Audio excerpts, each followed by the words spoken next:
En el nombre del Padre, y del Hijo, y del Espíritu Santo. Amén. Amados hermanos, comenzamos hoy esta semana de pasión hacia la Semana Santa. Como habrán escuchado, se suprime el salmo que se recita al pie del altar, el Iudicame Deus, se velan las imágenes y aparte otras oraciones también se suprimen, por ejemplo el Gloria, porque todo apunta a la pasión. Así dicen, por ejemplo, los misales que tenemos. Todo tiene que estar apuntado a la pasión. Hay que olvidarse de todo y tratar de pensar en la pasión, que eso es lo que vamos a tratar de hacer en el sermón, para que nos quede alguna que otra frase para poderla meditar durante la semana, pues la otra semana ya empieza la semana de la Semana Santa. Entonces vamos a ver el tema de la pasión.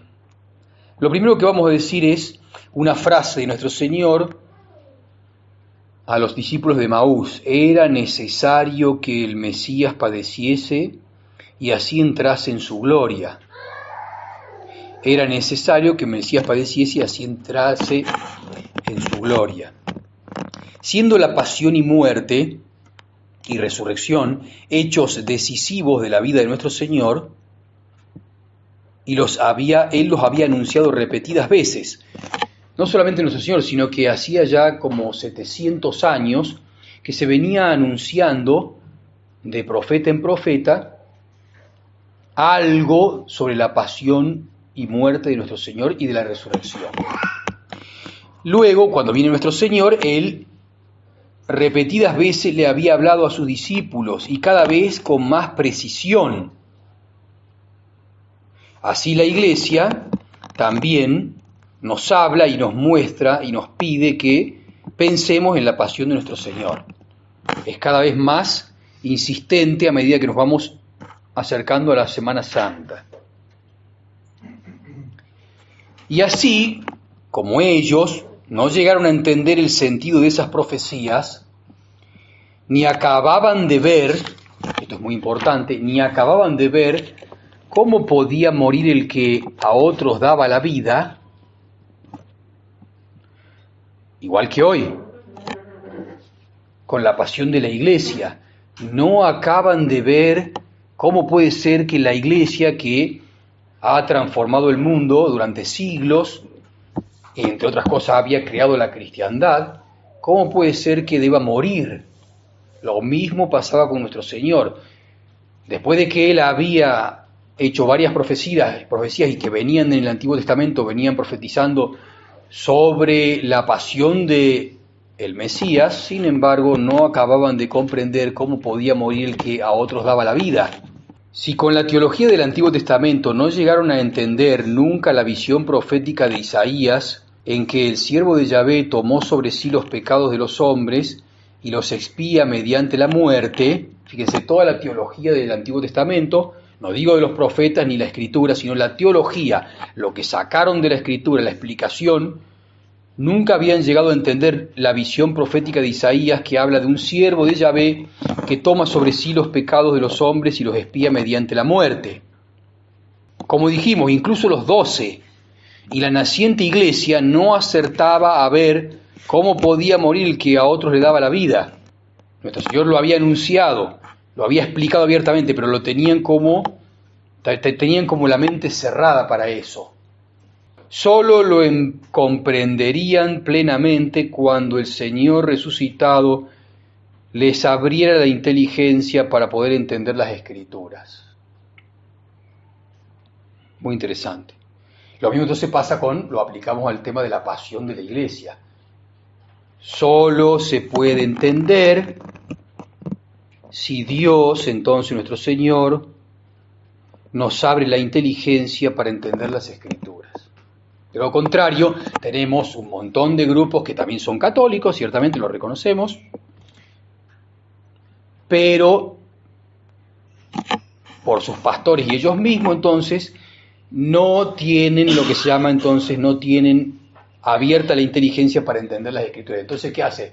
Como no pueden entender y no les cierra cómo debe morir aquella que da vida, como es la iglesia, siguiendo a su Señor, entonces ¿qué hace? Inventan de alguna manera alguna ilusión, alguna esperanza, echando mano a cualquier profecía privada, para tratar de convencerse ellos mismos de que esto no puede seguir así, sino que va a mejorar, y la gente entonces le cree y sigue la desilusión y va pasando el tiempo y no solamente no mejora, sino que se empeora, y así muchos van perdiendo la fe. ¿Por qué? Por eso, porque no comprenden plenamente, porque no sé por qué, pero la cuestión es que no tienen la inteligencia para entender las Escrituras. Entonces, nosotros que tenemos la liturgia, ella simplemente, y la tienen muchos también en la liturgia verdadera,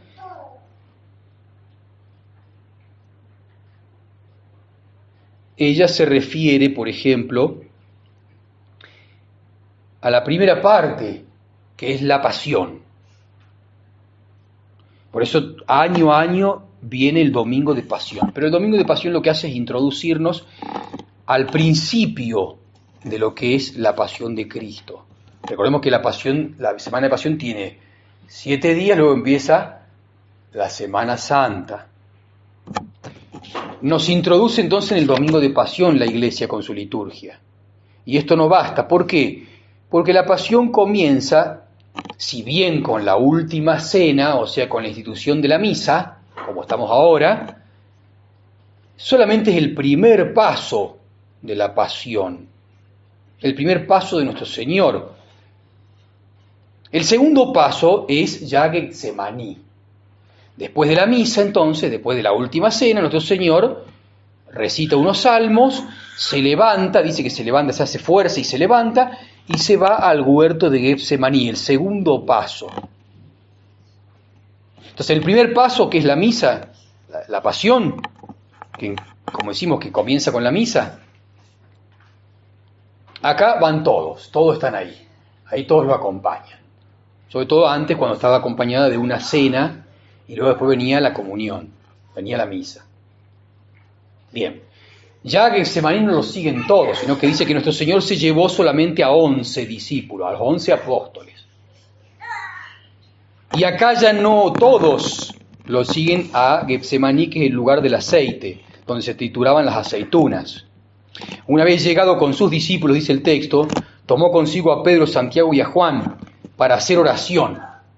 Luego no lo acompañan todos, sino que deja 8 en la entrada de Getsemaní y se va a lo profundo del huerto con solamente los 3 elegidos, Pedro, Santiago y Juan, a hacer oración. Y luego se aleja de ellos al tiro de una piedra.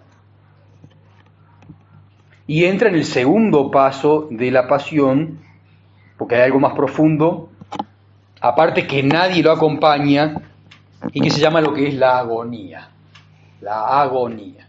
O sea, comienza la pasión, luego viene Getsemaní, dentro de Getsemaní está la agonía.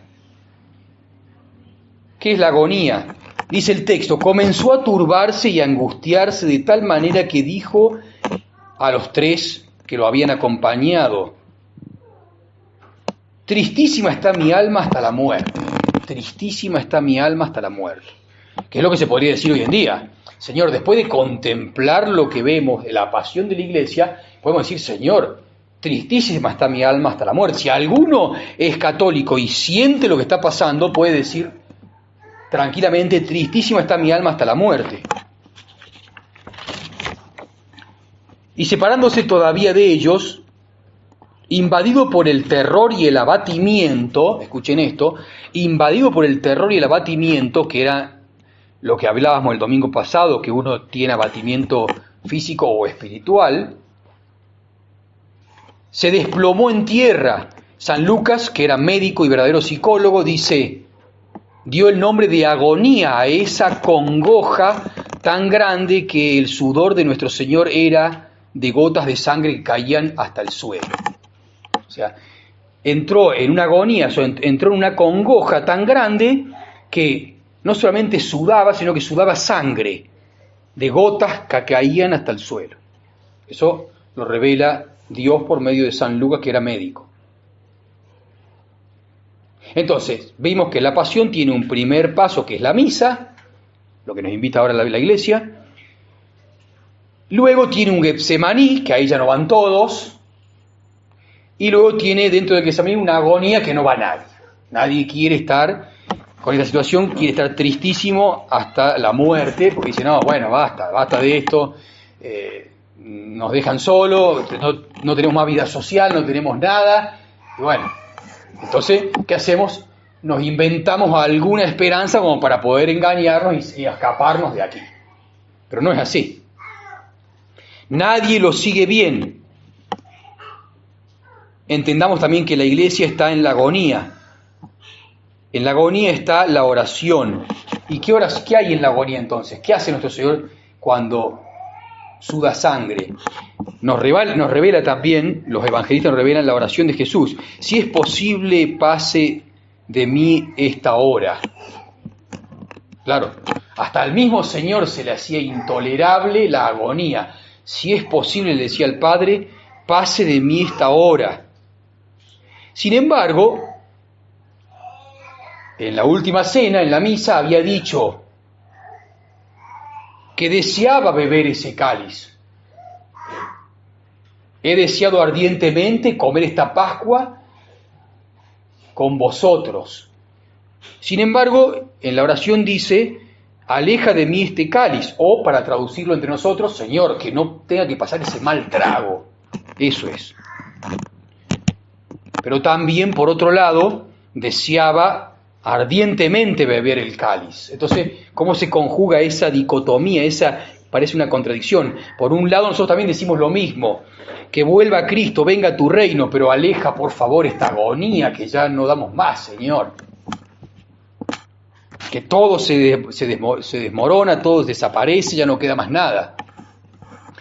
Esta agonía, Señor, desconcierta, como parece que se ve en nuestro Señor. Por un lado, Él deseaba ardientemente beber el cáliz y por otro lado le pide al Padre, aleja de mí este cáliz.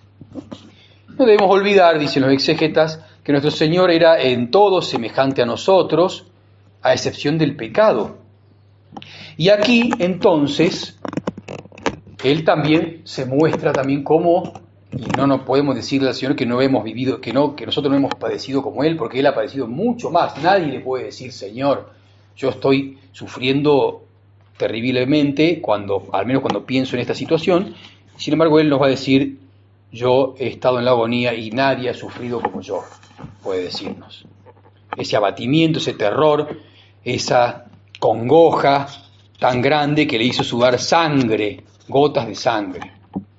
Entonces, debemos decir que San Pablo revela lo que Dios Padre le dijo, o lo que Dios Padre pensó siempre de esto. Convenía, dice San Pablo en la carta a los Hebreos, convenía que Dios perfeccionase por la tribulación al autor de la salvación, que aunque era hijo debía aprender por sus padecimientos la obediencia. Muy interesante. Esa obediencia que no supieron conservar Adán y Eva, y por la cual viene el pecado original, y después por la cual viene toda la pasión, todos los padecimientos, la muerte, todos los males que hay en el mundo. Entonces, convenía que Dios perfeccionase por la tribulación al autor de la salvación, que aunque era hijo, debía aprender por sus padecimientos la obediencia. O sea, necesariamente Él debía obedecer hasta la muerte para poder salvarnos, para poder compensar con la desobediencia del primer hombre y la primera mujer. Llegado entonces a lo profundo de Getsemaní, nuestro Señor y su iglesia, como estamos ahora, o sea, los fieles que le siguen, donde quiera que estén, llegado a ese Getsemaní, el texto nos da un pequeño consuelo. Dice el texto que luego de que suda sangre, luego de que hace la oración y luego que acepta por obediencia todo lo que significa ese padecimiento, confortado por un ángel, es confortado por un ángel. O sea, nosotros vamos a ser confortados si realmente decimos, bueno, Señor, aceptamos entonces estar en Getsemaní, aceptamos que nos haya introducido la pasión en la Santa Misa, luego viene Getsemaní, luego viene la agonía, y si no nos disparamos, vamos a ser confortados por un ángel. Pero ¿qué pasa? Luego se acerca a los 3 discípulos, a quienes haya dormidos, los despierta y, reuniendo a los 11, sale al encuentro de sus enemigos. O sea, se va para la Semana Santa. Y luego viene todo lo que conocemos: Viernes Santo, la crucifixión, sábado de gloria en el sepulcro y domingo de resurrección. Una vez entregado por Judas, uno de los 12, dicen los exégetas, una vez entregado por Judas, uno de los 12, no hará ningún esfuerzo para salvarse. Por eso quieren hacer un montón de esfuerzos y quieren consagrar obispos, quieren hacerse un papa, quieren un montón. No hará ningún esfuerzo para salvarse. Así hizo nuestro Señor. No, hay que salvar a la iglesia, dice. Nosotros vamos a salvar a la iglesia. No hará ningún esfuerzo para salvarse nuestro Señor. Solamente hará esto, dicen. Sí dará testimonio de la verdad ante el sumo sacerdote cuando lo interroga y le dice: ¿eres tú el Hijo de Dios, el Hijo del bendito? ¿Eres tú el Mesías? Sí, yo soy. Dará testimonio de la verdad. También dará testimonio ante Pilato diciendo: ¿tú eres rey? Sí, yo soy rey. Sí, si bien no hará ningún esfuerzo para salvarse, sí dará testimonio de la verdad. También advertirá a los jueces de su responsabilidad, pero no hará nada para librarse de su sentencia. Será maestro y señor, pero sobre todo será salvador, que sufre y muere por los hombres, cosa que no se puede digerir de ninguna manera, y tampoco los pastores los ayudan a reconocer la situación de agonía que está viviendo la iglesia, los que son de la iglesia, y entonces ¿qué hacen? Tratan de buscar alguna esperanza falsa para tratar de animar a los fieles, y ¿qué hacen? Los desorientan, los ponen en peligro de perder la fe, o lo entregan en manos de lobos, como por ejemplo como Bergoglio u otros que hay. En vez de decir, no, hay que estar en la agonía, y luego en la agonía vendrá algún consuelo de un ángel, como tuvo nuestro Señor, pero vamos a la muerte. Todo esto que la liturgia nos enseña con este Domingo de Pasión se entiende con la inteligencia de las Escrituras, y dejándose introducir en la pasión, en Getsemaní, en la agonía, luego viene el consuelo del ángel y luego viene la Semana Santa, con todo lo que significa. Pero, o sea, la muerte. Pero sabemos que hay excepciones. Sabemos que Dios va a hacer algunas excepciones y no va a permitir que algunos de la iglesia pasen por la muerte. También lo sabemos gracias a la inteligencia de las Escrituras, que los otros no tienen, no sé por qué no la tienen, pero no la tienen. Gracias a la inteligencia de las Escrituras también sabemos que va a haber un grupo de hombres, un grupo de la iglesia que no va a pasar por la muerte. Entonces, ¿qué tenemos que hacer?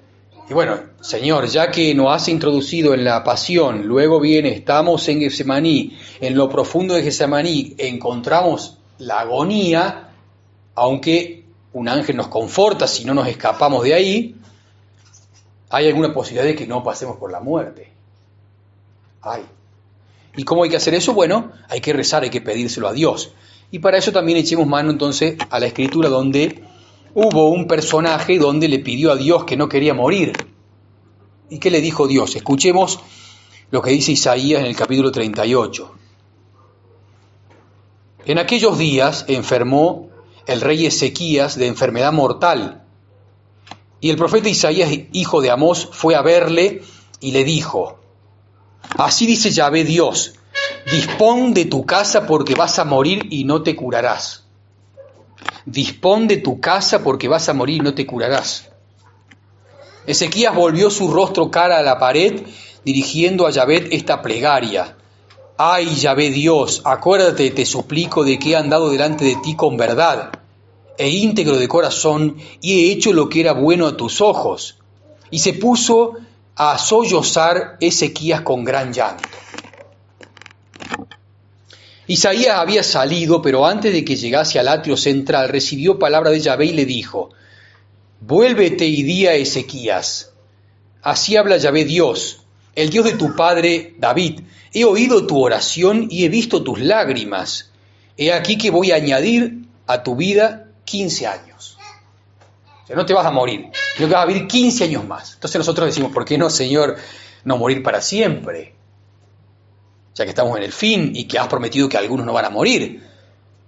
Si le pudo dar 15 años más de vida, porque Dios puede hacer cualquier cosa, también puede que no pasemos por la muerte, si se lo pedimos. Ya está el texto acá, esto es palabra de Dios, no es un invento del Padre Grosso. Luego está aparte en 3 textos más de la Escritura, porque también está en el segundo libro de los Reyes y en Paralipómenos, segundo de Paralipómenos. Y Strobinger lo comenta, y lo vamos a leer rápidamente los comentarios porque son muy productivos.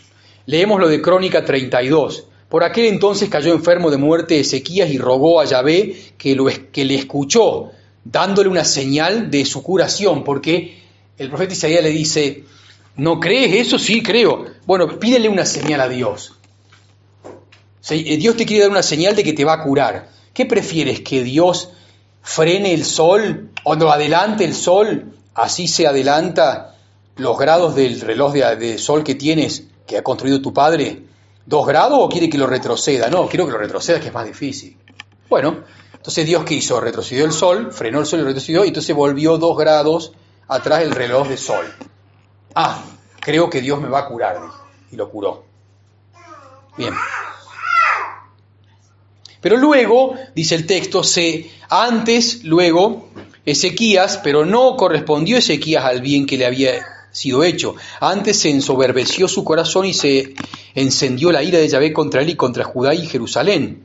Pero Ezequías, después de haberse engreído su corazón, se humilló. Y se humillaron con él los moradores de Jerusalén, y no vino sobre ellos la ira de Yahvé en los días de Ezequías.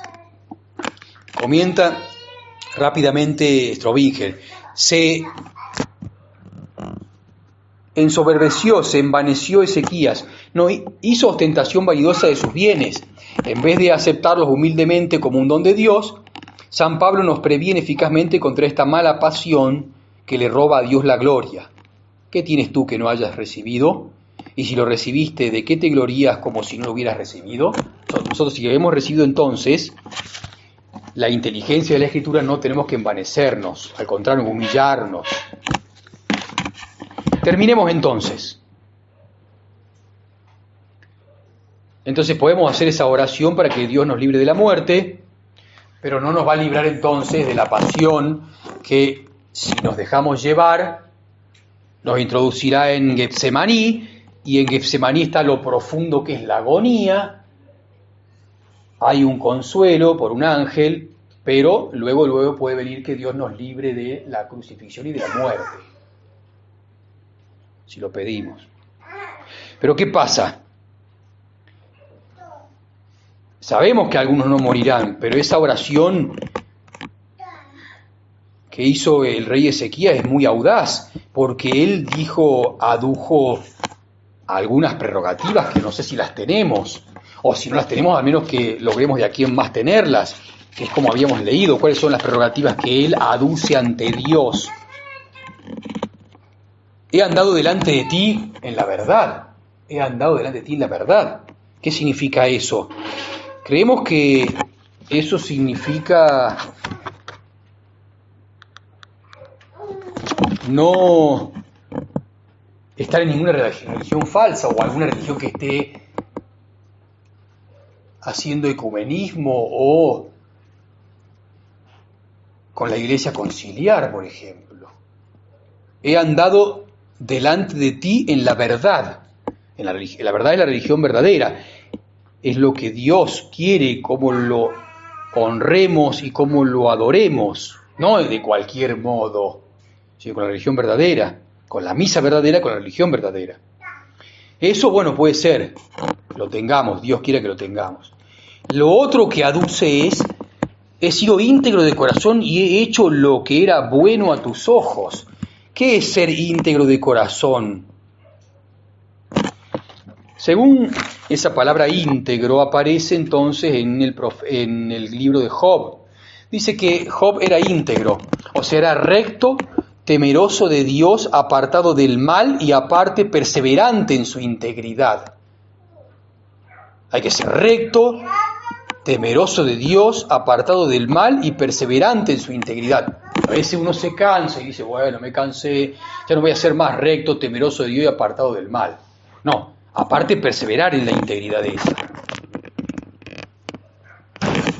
Y esa palabra entonces aparece en labios de Job, la pone Dios, luego la pone también en el rey Ezequías, como hemos visto, y aparece también en el Nuevo Testamento en la boca de San Pablo. Y dice, cuidado,